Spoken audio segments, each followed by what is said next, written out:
Absalom's mother, sister, and 5 brothers, and took Absalom to live with him in Philadelphia, where he worked in Benjamin's store.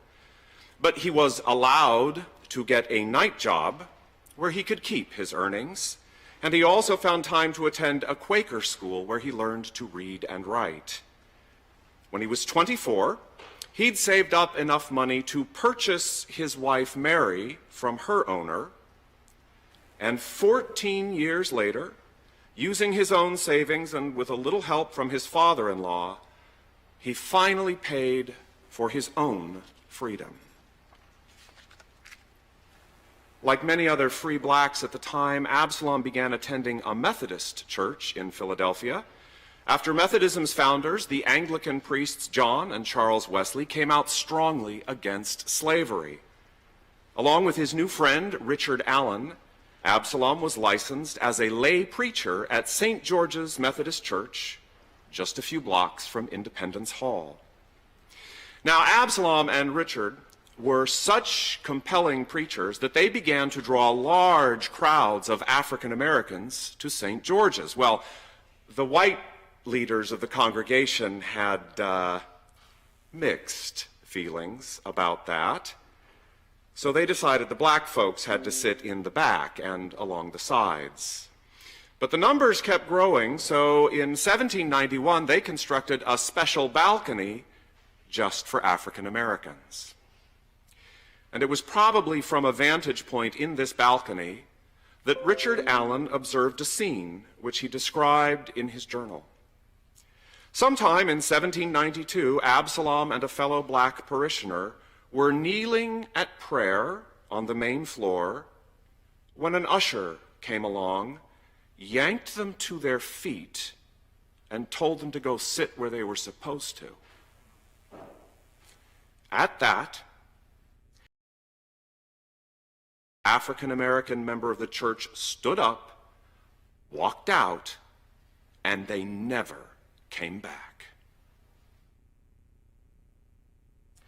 Richard Allen would go on to found what became the African Methodist Episcopal, or AME, church, while Absalom Jones and several others voted to join the newly formed Protestant Episcopal Church in the United States.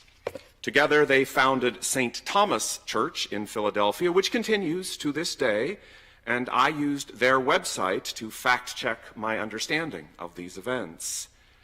St. Thomas was admitted to the Diocese of Pennsylvania in 1794, and presiding Bishop William White ordained Absalom Jones as a deacon in 1795, and finally to the priesthood in 1802.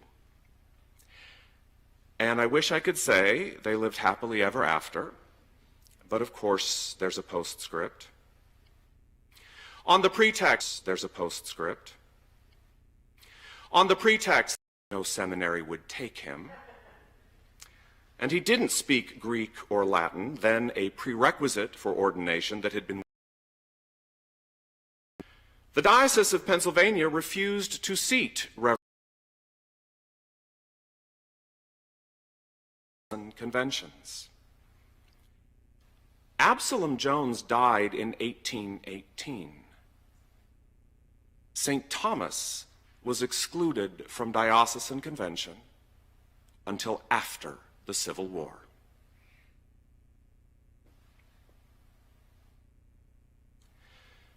Both Jeremiah and Psalm 1 give us this image of a tree growing by the banks of a stream, a tree that stays strong and green even under adverse conditions, because the roots go so deep.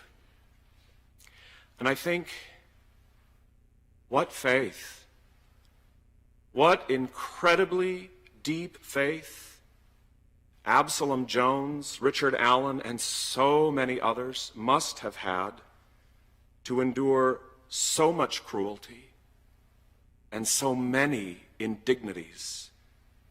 Faith in God, faith in the gospel, faith that when all is said and done, it will come out right. no matter how much wrong we keep doing to each other. What astonishing strength of character they had. Not to drown in despair, not to be poisoned by bitterness, not to be consumed by anger, not to confuse the church. The Psalm also have a lot to say today about judgment and the fate of the wicked. Now, I've spent a good deal of energy in recent sermons urging us all, and all who came to Jesus were healed. We must never become self-righteous or triumphant.